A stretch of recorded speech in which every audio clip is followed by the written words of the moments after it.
stick around, come through and dig the sound of the fly brown 6060 cycle. Who throws hits around? Welcome to another exciting episode of Wine Down with Kev. Thank you so much to all of our subscribers, to those of you that have already hit the notifications button. And if you haven't, today, click subscribe and notifications. You're in for amazing content. Also, must begin by thanking my sponsors, Carol Media and Canopy Connect. Please reach out to them for all things social, all things digital. And I must make mention of my banking partner, Wintrust Financial. So today I have a very exciting guest for you. We are going on a journey. We are going to Stow, Ohio, where we're meeting with an award-winning agent. We're talking top 1%er. Agency Achievement Awards, honoring, national conference, national summit, you name it. If there's an award, he has won it. But more than that, he's a terrific community guy, amazing citizen. He's involved in his community. He's a major leader in the insurance industry. Like me, he's a coach with CWC. He's a leader in the Leadership Academy. He has his own podcast, and he's a member of some fun, innovating stuff like the Crazy Eight. Ladies and gentlemen, put your hands together and give a warm Wine Down with Kev. Welcome to my friend, Mr. Beau Vincent. Beau, what's going on, my brother? Man, I got chills. I messed up, bro. I gotta start.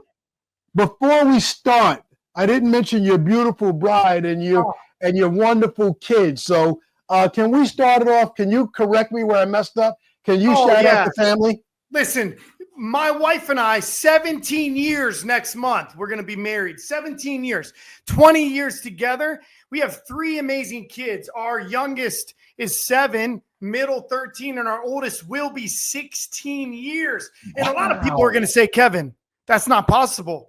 Look at him. He looks like he's 21 himself.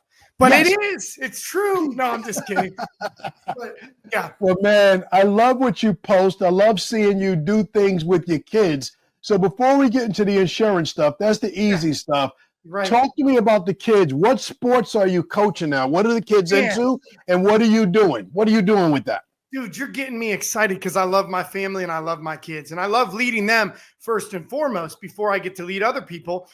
We got to start with leading them accurately and correctly. And I don't want to leave them and abandon them to lead other people. So I've been involved. I just finished up basketball, rec basketball. We finished 4th place out of 9. It was only my 2nd year coaching basketball, and it is not my forte. But I love doing it, and I love impacting my kids' lives and their friends' lives around them because that's the next generation. I'm also coaching a 13U travel baseball team as a head coach for the first time as a head coach. I've been a head coach in rec ball and other things, but this is a whole nother level. And we've been practicing 2 days a week indoor for months now. That almost never stops in baseball. Summer's ramping up. And I'm so oldest for basketball, middle for baseball. And my youngest, I'm coaching him in coach pitch this year because you know why? I'd rather be so busy leading my kids and doing things that I should have said yes to than regretting things I said no to in the future. So Beau's a busy man, but I do what I love and I love what I do. I love it, Beau. That comes across as clear. And whatever sport they're in, whether it's your forte or not, this activity, this game will never happen again. So kudos to you for not missing a game, not missing a season. And even though basketball is not your forte, I already know what you bring to the bench. You bring a little positive energy. So if somebody misses a shot or misses an assignment, I already know you're the guy that's patting them on the back, encouraging them to get back in there and put the ball up again. Yep, I've had a really good theme as of late, and it's going to come up in our interview, almost guarantee. You know what that theme is? What's that? Growth is better than perfection. Yes. Growth is better than perfection. So when my kids are growing in sports and their teammates are growing, that's better than being perfect. You're going to miss shots. Okay. That's it. Are you better than the game before? Are you better than the beginning of the season at the end? That's all that matters, really. Did you put your best in? Did you grow? I love it. But how does that parallel to business? Because that's the perfect segue for me. I want to stay with your kids for a second. So as a dad whose youngest turned 21 2 days ago, I miss where you are in life right now. Man. I miss the rec league. I miss the travel ball. To the very best of my ability, I volunteered. I raised my hand like you. If there was a head coach, I tried to support the coach as much as possible. And I tried to give as much support and encouragement on the bench as I possibly could. So I love where you are in the journey with your kids because, well, speak to this point. You can't see your kids in the classroom. I'm sure they excel. I'm sure they do well. But how do you like being there at games and seeing your kids handle the adversity of a missed shot, of a missed hit on the baseball field, of, when they don't, rotate properly in baseball, which is a big deal? How do you like that ride home and being able to talk to them afterwards? Yeah, I have a really good story that actually lines up with this. So my son that's 13, he did not play baseball until he was 10 years old. He didn't play t-ball. He didn't play coach pitch. He missed all the fundamental years, and he started baseball, and I was embarrassed. I went out and watched him, and I was like, dang, did I fail as a dad? I almost forgot he was left-handed. And he couldn't catch, couldn't throw. But by the end of that first season, I was not the coach, but he grew immensely. His one thing that you can't teach you can teach, but it's harder to teach is just working hard and not giving up. And if you can instill that at a young age, it's much easier in a kid than it is an adult. If you can teach a kid, I've struggled to teach an adult how to work hard.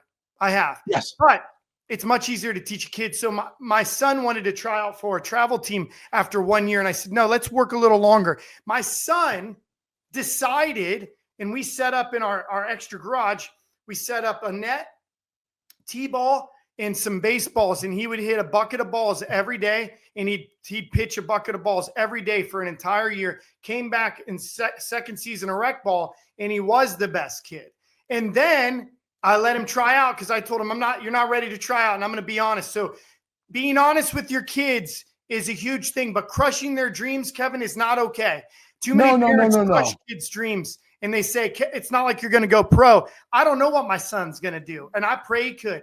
So he tries out for the first team he tries out.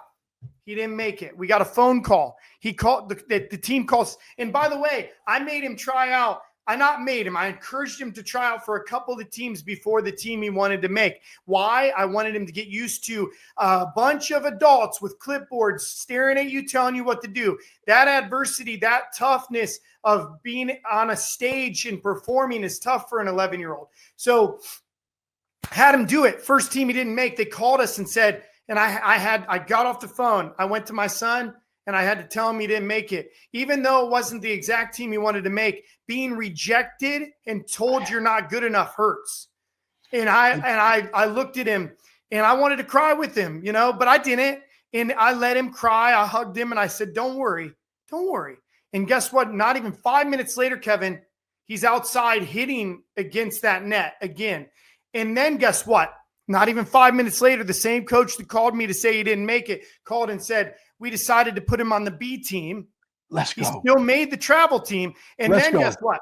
Tried out for a couple more teams. And the one that he wanted to make, he ended up making it. So the adversity that you go through in sports, in the competition, and the hard work and positivity has to translate to being an adult. And that's why I've always enjoyed, working with athletes. I wasn't the best athlete, man, but I can tell you this. A lot of people would tell you that I worked hard, and hard work has gotten me through, and the competitiveness to want to be better than who you were yesterday and even better than other people around you can also increase your productivity and help you grow. So, that adversity that he went through, it was like, how do I support him, but I don't let him quit?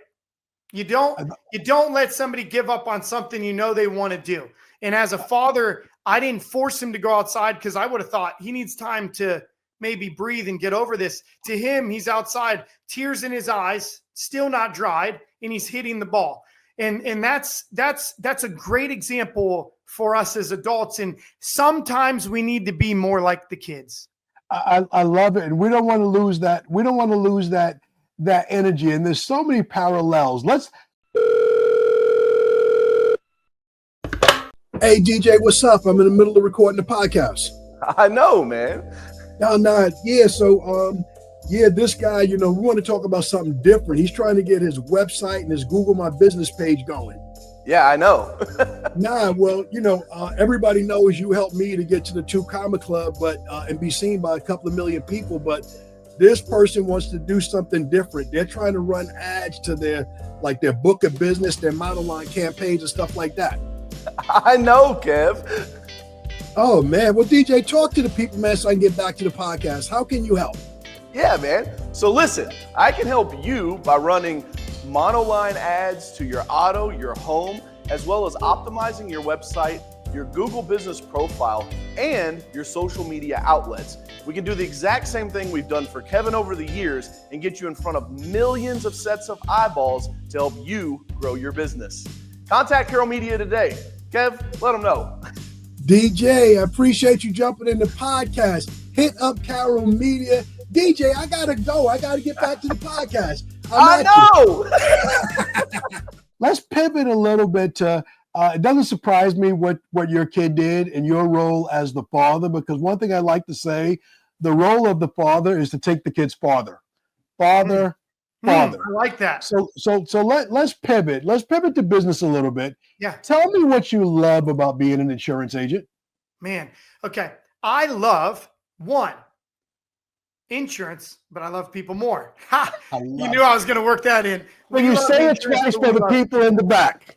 Yep. So we love insurance, but we love people more. Obviously, it's a trademark slogan that I have, but I'm going to be honest. It was my core mantra in our filter, Kevin, to everything that we did. And that's why I love it. When you love something, you know something. You know somebody, you love somebody, you know them deeply. You care about them. I care about insurance, but really, I care about people more. What does that even mean? It means that I am here to protect and serve the customers that come to me for insurance. And what does that mean? It means being honest with people, Kevin. So many agents in America are not honest with their clients, meaning that they are afraid to tell them it costs more to get more.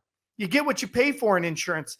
And if you want to be cheap, you get less. But I have conviction of a leader to tell people, wink, wink, to tell people the truth.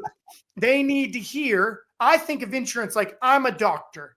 And when a doctor does something well, they ask questions. They figure out the treatment or diagnosis so they can give the correct treatment. I am but a doctor, maybe a lower level doctor of insurance, but I'm asking questions to figure out what I need to do to give them the correct treatment. Ask the wrong questions, get the wrong treatment.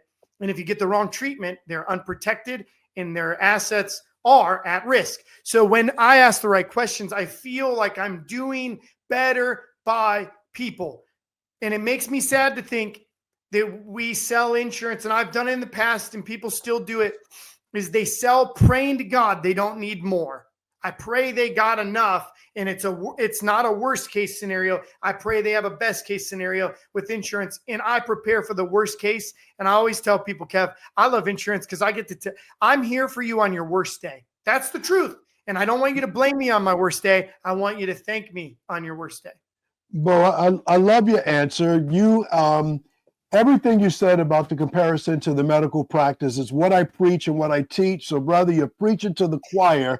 I want to challenge you on one thing that you said. Yeah. You said you're a step lower than a doctor. I respectfully disagree, because people entrust you and I to ensure their most valuable possessions. They bust their hump to get a house, to get a car, to get a business, to become a goose that can afford to lay a couple of golden eggs. So I always, in my own agency and coaching other agents, as you do as well, encourage them to look at themselves as a doctor and to ask harder questions. And Beau, I stole a question from my doctor that I've been sharing with agents. So in Ohio, you go to the doctor like I do. They give you the same checklist, either by paper or by text, and you go head to toe, Beau, how you feeling today? But Beau, last year at the end of my annual physical, my doctor asked me one more question. I want to see what you think to this. Beau, other than everything that I asked you about related to your insurance, what's the one question that I should have asked you? What's keeping you up at night? What should I have asked you? What's your response to that question? Man. So as a customer for insurance, is that what you're asking me? Absolutely. What do you think? Is that a good question That's to a ask great people? question, man. It's Yeah. it's thought provoking because I mean, the truth is this: the doctor's not the patient, so Yeah. it is important to ask the patient, is there something I should have asked? Because even as you ask this, I am the salesperson, I am the agent. It's hard for me to even put myself in that shoe and know what I didn't ask. Because if I knew what I didn't ask, I would have asked it. So Yep. great question. I love it, actually. And I think maybe I borrow it too, if you don't mind. So, You can have it. You can. You don't even have to return it. You can yeah. keep it, and you can use it with all the great work that you're doing in leading agents. Well, take me to Stow, Ohio. Yeah. Tell me something that if I were a local agent in Stow, Ohio, and position me with where you guys are. I know a little bit Yeah. about Ohio. I've driven across Route 80 a bunch of times. I Yeah. know a little bit about the lake in Cleveland, but where are we, one, in Stow, Ohio? Yeah. Give the people in the California or New York area where I am a sense of what it's like there. And what are the questions that you have to ask to prepare people there for natural disasters and other events that are unique to Stow, Ohio? Yeah. All right. Well, great question. I've never had anybody ask that, especially in a podcast interview. So I love it. Okay. We are in Ohio. Northern Ohio is northeast Ohio, really is what we call it. I am in a suburb between Cleveland and Akron, Ohio. Nice. My office is 5 minutes from Kent State University. Nice. So we are in a great area. We are 1 hour from Lake Erie, 35 minutes from downtown Cleveland. So go Guardians or Indians, Cavaliers, Browns. You know, I'm a big sports fan in a big sports town, because a lot of people would say there's not a lot in Cleveland but the sports. And I would argue to say that there's some great people and great places. Kevin, someday I hope to show you them all. So we are not too far, 40 minutes from the Hopkins Airport. We are right off of the Turnpike. I actually live one town above Stow. Stow is where my agency is. I'm one town above. It's Hudson and Stow, which is Stow is just south. Hudson is right on the Turnpike. So 80 that you talked about, you would go right through my town. Quite frankly, I probably could see you at the back of my neighborhood if you let me know when you were driving by. So how do I help people prepare in boring Ohio, right? That's what people think outside of Ohio. But I would tell you this, we have experienced a ton of growth in Ohio, especially right after COVID. We saw people moving in droves to Ohio. Why? Cost of living was extremely low compared to America, but the income was not so far off. So the life that you can have here has changed slightly in 5 years. People's homes are so underinsured in Ohio because the cost of materials in Ohio is the same as New York. Right. Labor may be different, but the cost of materials, they don't say it's going to New York, charge more. You know, like it's the same New Jersey, New York as it is Ohio. So people have become underinsured in Ohio because cost of building has skyrocketed in Ohio because of demand. Demand has grown. And a lot of people confuse, Kevin, market value with rebuild cost. You know that. Yes, not absolutely. being the same. Let's remove where the land is. Building a home that's this size in brick or wood, siding or vinyl is going to be the same here as it's going to be 5 hours down the road. Almost the exact same. The property is what changes the value of a home. Where is the property located? So that's one thing. Natural disasters, we don't have a lot, but what we do get is rain and snow. What does that mean? Water, ice dams, etc. So making sure your roof deductible is on point and you understand what it means, and are you educated in a deductible? Kevin, the one thing we like to tell people is we don't like to say, what's your deductible? We like to tell them, hey, let me explain what this means and what your self-insurance of the home or of the roof is. We like to break it down like that. And because roofs and water backup, which is in somebody's basement below ground, is two of our biggest claims when it comes to homes. So now, Kevin, I had a very big event happen to me. At least it was bad timing and it was my fault, Kevin. Okay. I talk about leading with liability, which you do too. And we want to educate our customers. And I always prepare for your worst day, not your best. When people need a claim, it's usually their worst day. No one says, Kev, I got in an accident in my brand new car. It's a good day. Good day. No, it doesn't happen. Doesn't happen. No. So, Kevin, I was insured for $10,000 of water backup. And I'm this guy that's always said, prepare for the worst. Yes. I thought, worst case scenario, I get some water backup from the creek behind my house. I did not think, Kevin, and I was at National Summit in Nashville for Allstate, and guess what happened? What happened? My basement flooded. Oh my God. The neighborhood. Okay, now I say flooded, water backed up. Okay. Yep. The neighborhood's water level rose, and in the middle of the street was 3 to 5 feet. Now, thankfully, our house is up a little bit, but what happened was our sump pumps could not keep up and failed.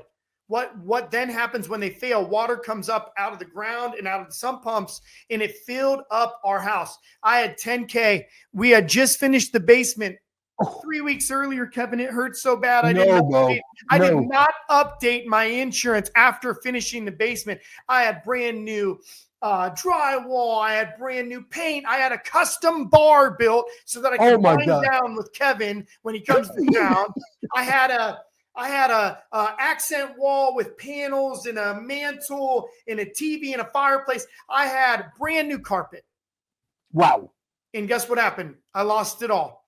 And guess how much I lost? $56,000. And guess what I got? 10 grand. Why was it so much, Kevin? Because I didn't plan for the worst. I planned for a best case scenario. It would be wet. I would suck it out. I would clean the carpet. We'd be good. I did not expect, Kevin, to lose my furnace, my hot water tank, my washer, my dryer, and everything below 8 feet. I did not expect that, but I did. So, Kevin, I can sell with even more conviction than before because it happened to me, and I warned people, and it happened to me. So when you make adjustments to your home and the price and the value of your home, you need to let your agent know. If you haven't, you're already behind, and it's time to catch up. I am an agent, and I still forgot. And I let that happen. Would I have done it at my next review? Yeah, I typically try to review it myself. Quite frankly, you know what I've done as an agent? I've made my office, my customer service manager review with me because I tend to forget as an agent some of the things that I preach the most that are most important to me. So I have accountability from my own customer service manager to do reviews, and we would have for sure increased that because that's what we do. If you would have gotten to it. So here's the saying that's definitely appropriate for this story. The saying is the shoemaker never has shoes. We get busy taking care of everyone else and we forget ourselves, but it goes without saying, and you did an amazing job of explaining it. You probably answered 5 questions in one breath because not only is that going to benefit you as an agent, your agency is going to better serve their customers, and the agents you coach around the country grow from your experience.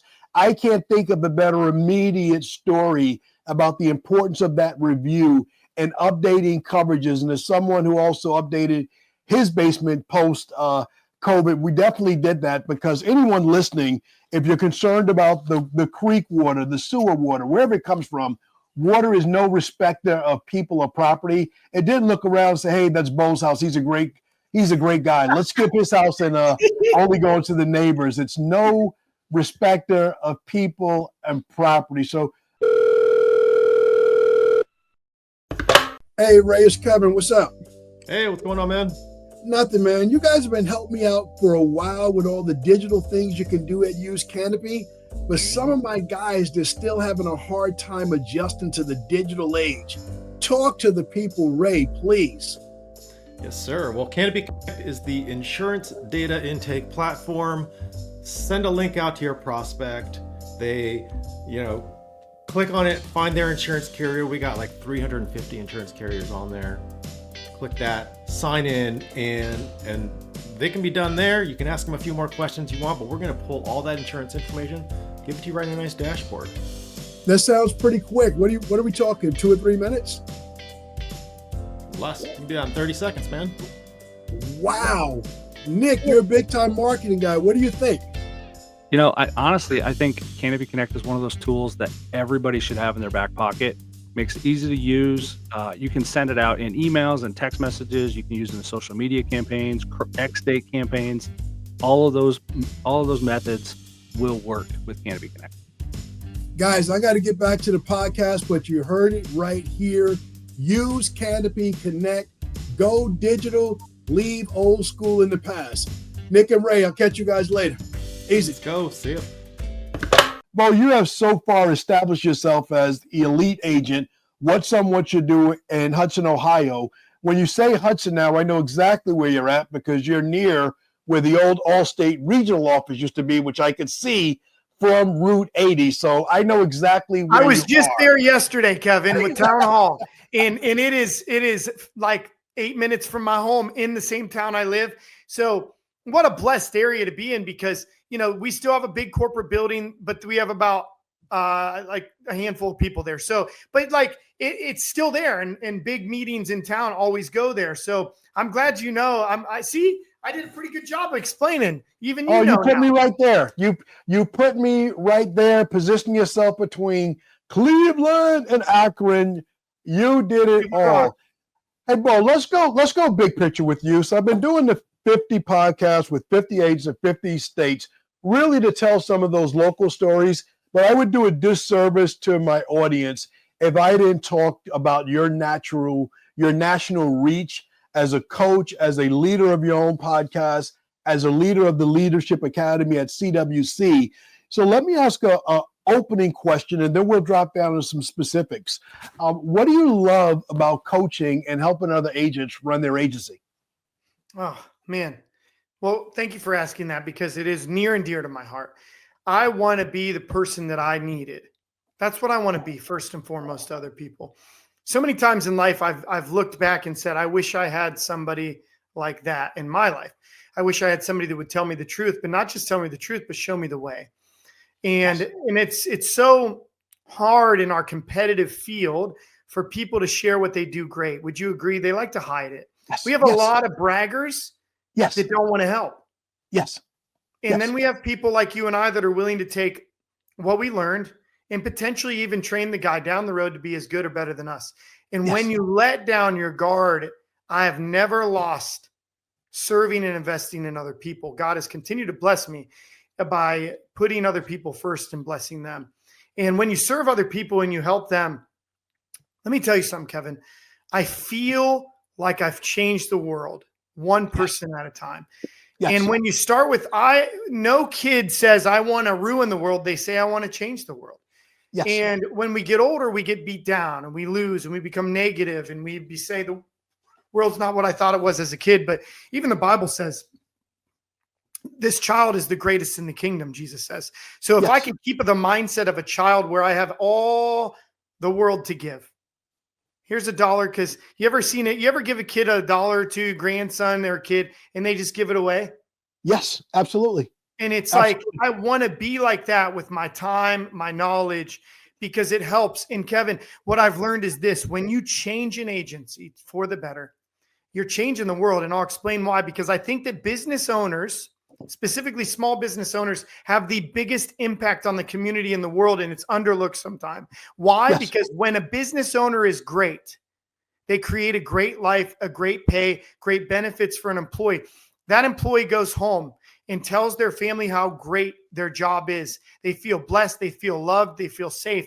Their kids see that. Their kids are in a better spot because of it. Their income, financial stability is better. It changes generations in that household. And when we change generations, we change the world and we change it for years to come. And they may never relate it back to me. And that's been one of my biggest, challenges in life, is to not worry about who knows what I'm doing. God knows, and God sees. And that I don't need to get the love and respect that I all the time. I just need to do what I would want somebody to freely give to me.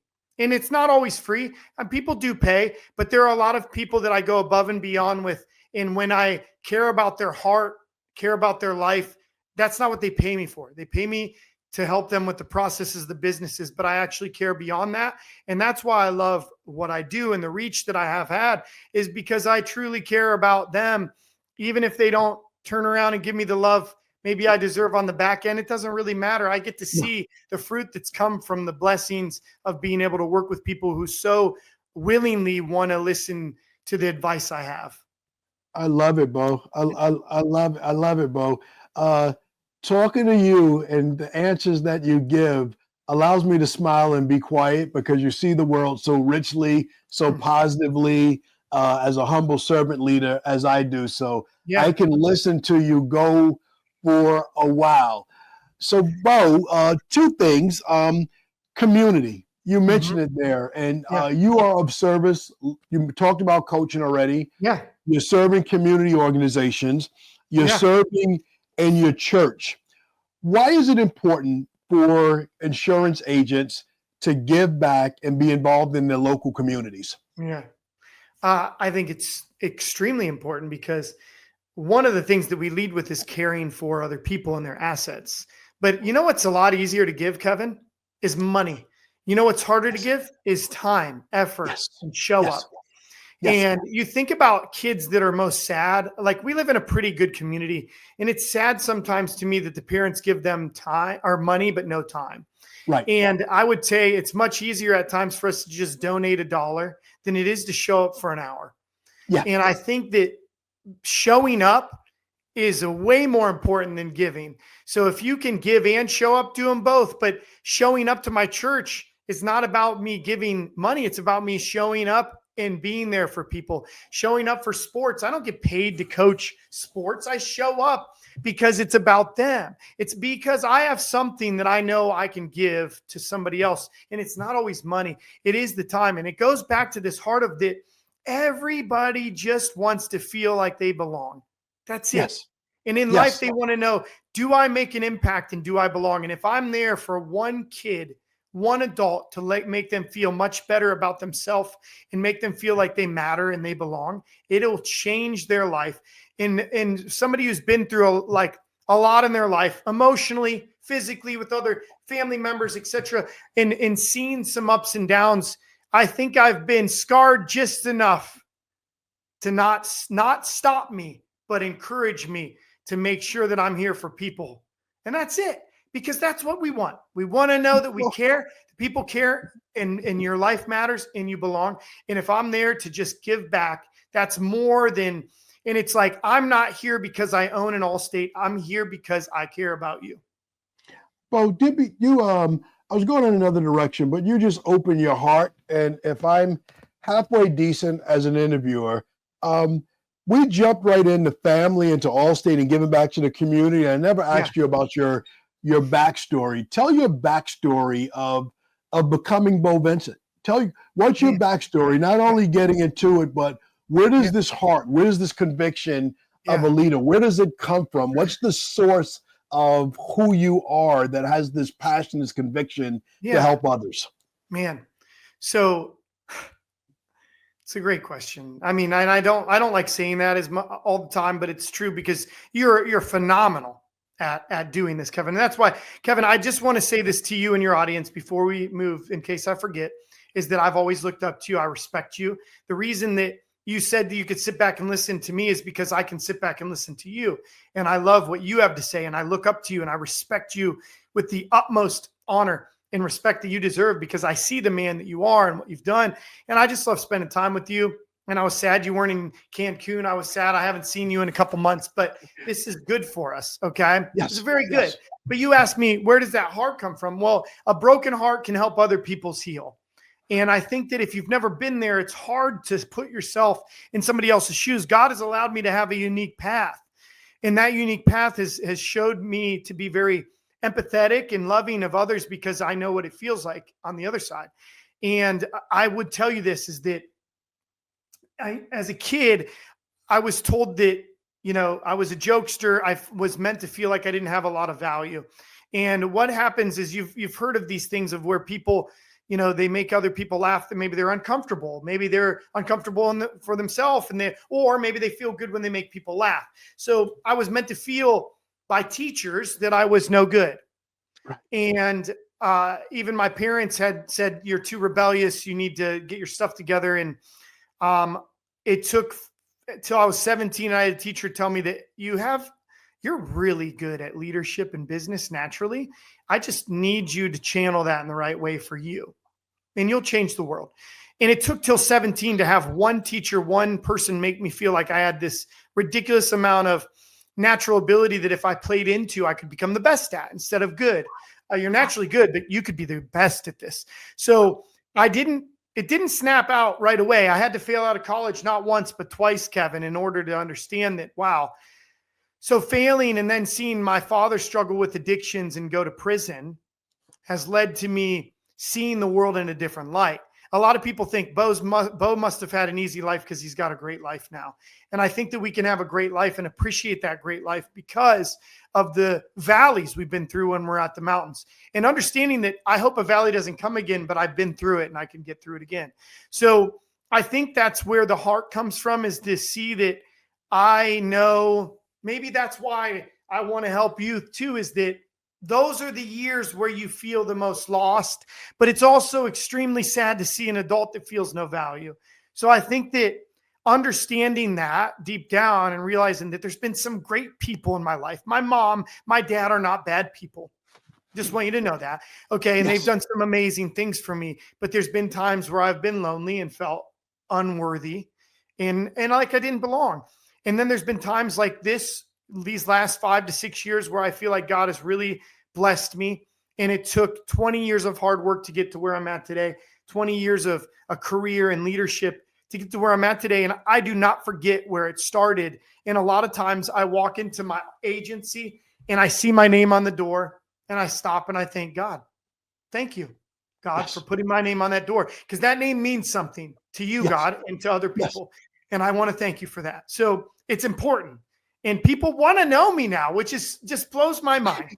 And I used to be like, I hope someday, Kevin, I always said, I heard this saying, someday somebody's going to say, when did you get so good at this? And I would say, I feel like I've always been good at it. People just never gave me the chance. So, but the journey that I've been through is what really has shaped my heart and care for others. And, you belong, you matter. Hey, man, you gave me the richest answer in the world. I'm going to give you some flowers to continue the podcast. You mean the world to me, so you know that. But I also want to tell you the work you've created, the logo, the brand you've created for your insurance agency, which I've recited to many other people. We love insurance, but we love people more. You leading with that, and then some very specific processes and ideas you shared with me.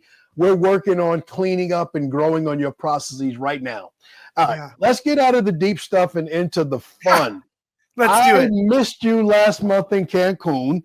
Usually we're hanging out this time. I'm watching you creating videos and podcasting from Cancun. I've never been to Crazy 8, but I love all the guys that are involved in I'm going to make sure 8. You're at the next one, Kevin. I will make sure that you come, even if I have to fly and pick you up. I'm making sure you're coming. Okay. What did I miss? Give me the. Now we'll postpone it because will I see you in Texas? That's what I want to know. Will I see you in Texas? Yeah. Yes. I'm bringing. Back to this heart though. I love to give. And I do believe it's a kingdom principle. I believe it's helped me. I think I had somebody once tell me, Kevin, when you're struggling, give more. Yes. Give more. Say that again. And when you're struggling, what should we do? What should we do when we're struggling? Yes. I love that. I love Give it. more. So I am bringing 7 employees with me to Texas. I'm super excited about it. I can't wait. I'm not speaking, and that's even better. You know why? I am there to spend time with them and invest in them. Yeah, they like seeing their leader up there talking, but I am there for them. Spend time with them. Hear about their thoughts. I want to grow our sales team because I'm bringing just the sales team. So I'm excited to bring them. One, I'll see you there. Yes. C8. Let me tell you about C8. C8 has popped off, my man. We started out as just a group of great friends. We met in Colorado, New Mexico a couple years ago, and we all met up. One of our mutual friends got us to all come together, saw some potential in us, brought us together.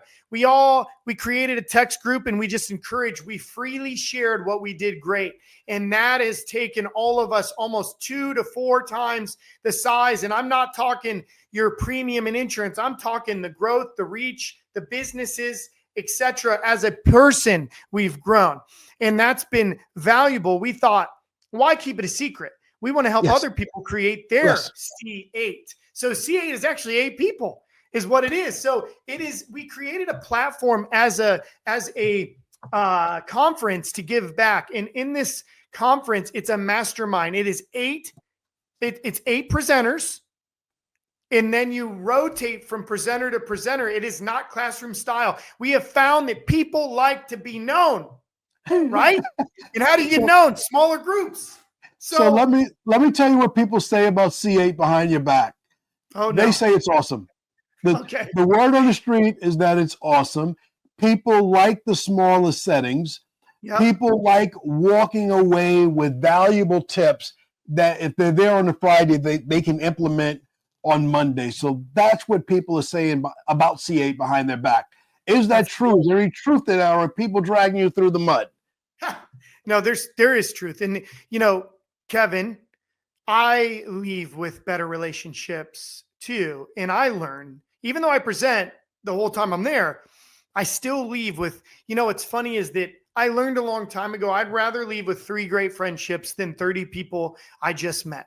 Now, I love shaking hands and meeting people, but there's something about from the time you and I met, we had some deep conversations and solidified our relationship, right? Yes. And that is more important to me than meeting 30 people and getting surface level. So I like to go, you know me, I'm not a surface level kind of guy because I share my heart. And I think that people long to share their heart and they're afraid to do so. And one thing that I've learned is when you share your heart, others share theirs. And it may not everybody, but some people do. And I think C8 has allowed people to say, I am struggling and I need help. And how do I do it? And when you're on a stage, and Kevin, I'm not going to lie to you. I love being on a stage, man. And I'm not going to lie. I love stepping up on stage and helping people. I'm never shied away. You could ask me 5 minutes before and I'd say I'd jump on a stage with 1 million people. I wouldn't care. So I'll sing, I'll speak, right? Whatever needs to happen. But what the difference is when you go small group, it becomes more intimate. We allow people to say, excuse me, Beau, what did you mean by that in the middle of our presentation? Because why? We're here for them. I don't say, well, hush up. I need to finish my presentation. Right. Yes. And when you're at a big conference, you know what happens? Kevin talks. It's an amazing talk. And I'm like, I need to talk to Kevin. And I go to talk to Kevin and there's 5 people in line and I wait patiently. And then the next session starts and I don't get to him. And then I never make my way back to him, or I'm embarrassed and shy to ask a question to Kevin. Yes. So I never do. Yes. When you're in small group settings, somebody else asks a question you want to ask, and maybe they're less afraid to ask what you wanted to ask. Hey, Kevin, your numbers don't jive. You're saying this, but you're saying that. And then you're like, Kevin explains and goes, maybe you misunderstood it. It's this, this, and this. And they're like, oh, that makes sense. So people will ask questions for other people and understanding. Really, at the end of the day, we pray that people leave with an understanding they didn't have before, whether it's my presentation or Ryan's or Andrew's or Corey's or Justin's or Stephanie's or Wyatt's. They leave better than they came, and they leave with relationships they didn't have before. That's so much more important because it goes back to the heart of what I've said is that people matter more than the actual content, right? Well, no, this is phenomenal and amazing. So we got to circle the airport and get ready to land the plane. But I got to ask you some questions. Well, right now, there's some agents watching us on live stream, whether they're watching on YouTube, Facebook, Instagram, and maybe they're in a state like me, like New York or New Jersey or Florida or California, where they can't enjoy the fruits of their labor the way that some of the land-bound states can. Yeah. How important is it for these agents? I want to sell a couple of tickets to the Texas Leaders Forum to come outside. How important has networking and masterminding been for you with other agents and your journey? How many years are you an agent? I didn't even lead with that. But how important is it to be around agents that are performing at a high level or learning, mastering some new technique, digital or otherwise? How important has that been to you in being a force multiplier in your growth? So 5 years as an agent, heading towards 6, about 5.5 years right now. It's very important to surround yourself with people at these conferences. One, Kevin, when I give something away for free, sometimes it's impactful, but most of the time people don't think there's a lot of value to it. So people that pay to go grow themselves are taking it serious. Yes. They're taking their growth serious, the team serious, their business serious, investing in their own growth, in the business growth. So that's one. Know that most conferences you go to are surrounded with people that are obsessed with growing, obsessed with sharing, obsessed with learning. But there are people I meet, Kevin, and I say this for the people that are skeptical. You don't know everything. And you need to know, you need to hear that from me. You don't know everything. Is there a better way? Always a better way. Always somebody better. 1, 2, can you learn from people that sell less than you? Absolutely. Can you learn from people that sell more from you? Not always. So I want you to understand, to open your ears and your heart and understand that growth starts up here. Mm-hmm. And you have to believe that you can grow and that you want to grow and you can grow. When you stay a student, as long as possible, you learn the most. When you become an expert, and I would say that I'm an expert in some areas, but I keep the mindset of being a student. Kevin, I just started a class for negotiating online, Michigan University online. I'm doing a class for negotiating for success. Why? Because I identified I was really good at selling, really good at leading, but I am piss poor sometimes at negotiating. And I said, you know what? That doesn't make sense. Yes. I need to fix that. So you find these people, these conferences that line up with you. It's very hard for my wife to understand what I go through in insurance and what it is. And I don't necessarily need her to understand it because she's my wife and I'm her husband, and we don't always have to do the exact same thing. Now, some people work with their spouses, and that's totally fine. My wife doesn't, but who understands is those at these conferences. They understand what your goals are, your minimum expectations. They know what acronyms like ASC, ACS, VC, etc. mean. They know. They can speak your language. And one of the toughest things, Kevin, in life, and I said this already, is feeling alone. And business owners and leaders tend to feel alone and they isolate themselves. It's time to open the door, step out, and spend time with people who feel the same way you do. They just have been speaking it longer and they're finding a way to get through. It's time for you to join the crowd and join and go find your people. There's going to be somebody there that you're going to connect with if you want to. And this is one thing that I always say about our conference at C8, but CWC, Texas Leaders Forum. Here's an advice for those that go to a lot of conferences. You see somebody alone, you go talk to them.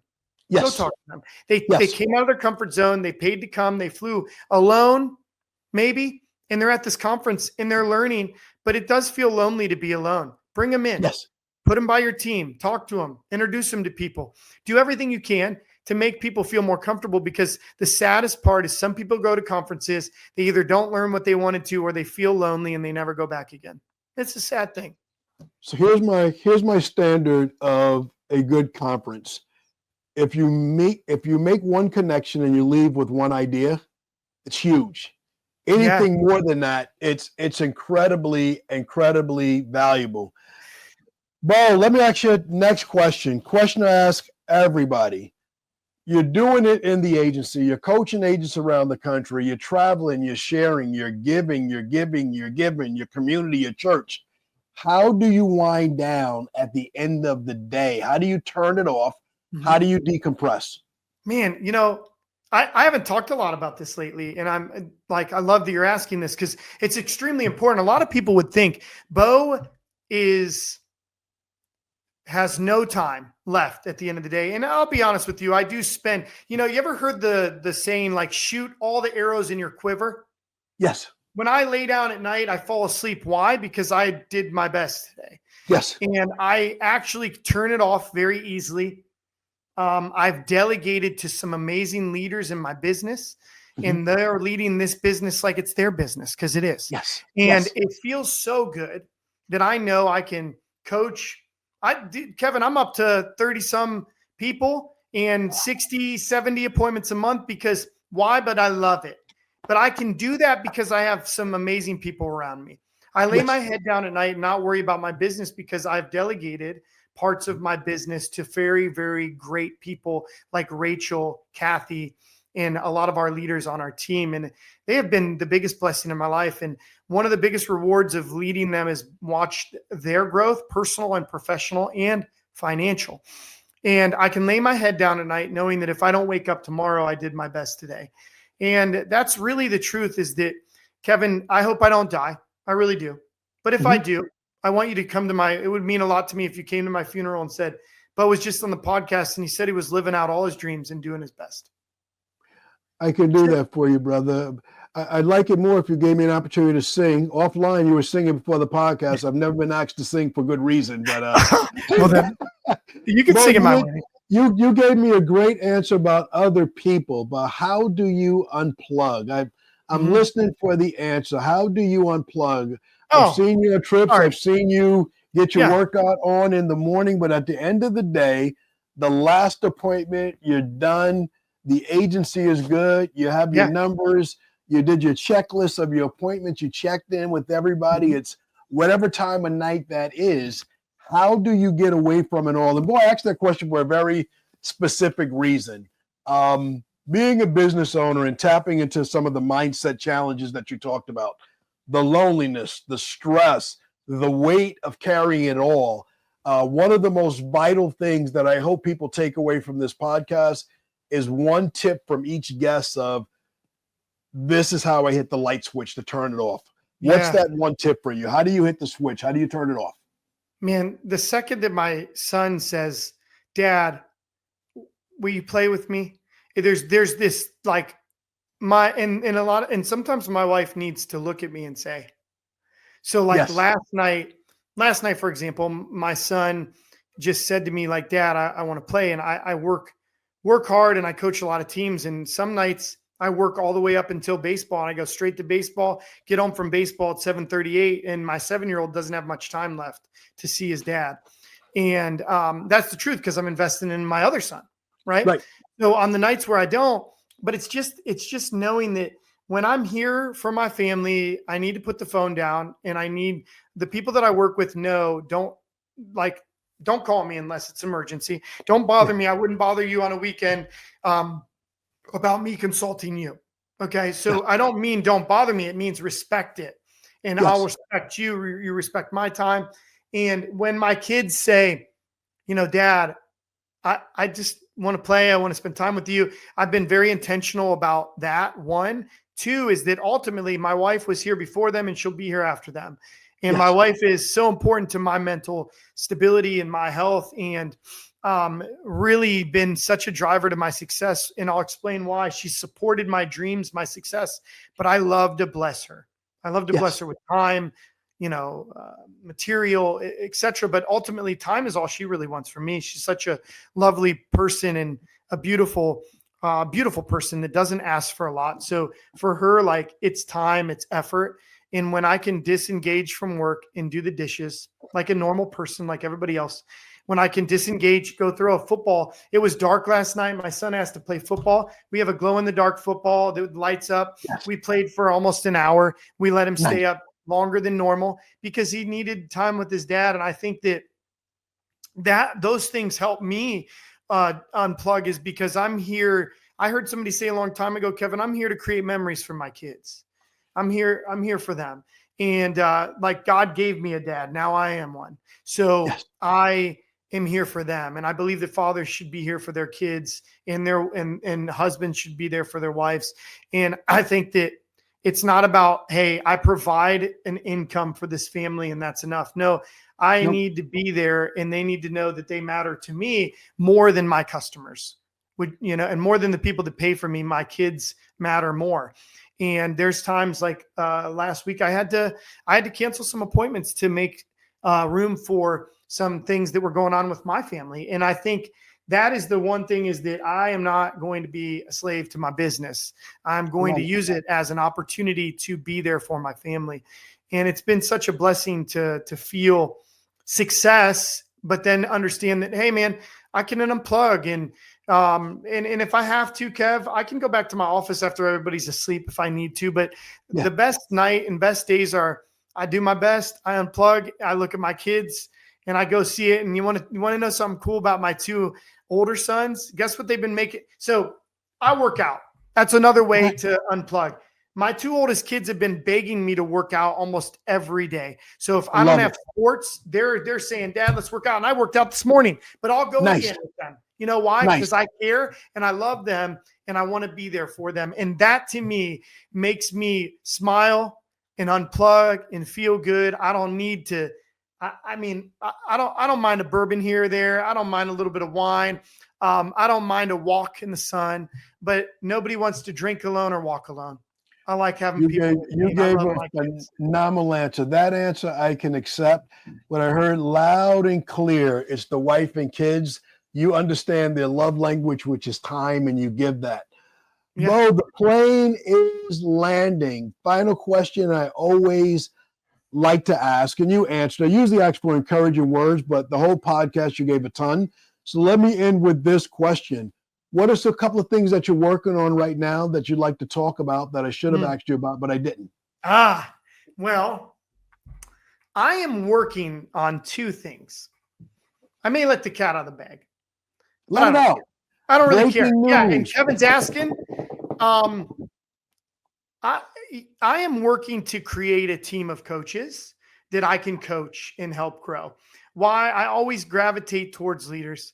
And that's what I want to do. I want to create a bunch of coaches that understand how to put people first. If something today resonated with you listening, I would encourage you to email me, call me, text me, say, Beau, I either want to coach with you, I want to get to know you, or Beau, could you help me be a coach?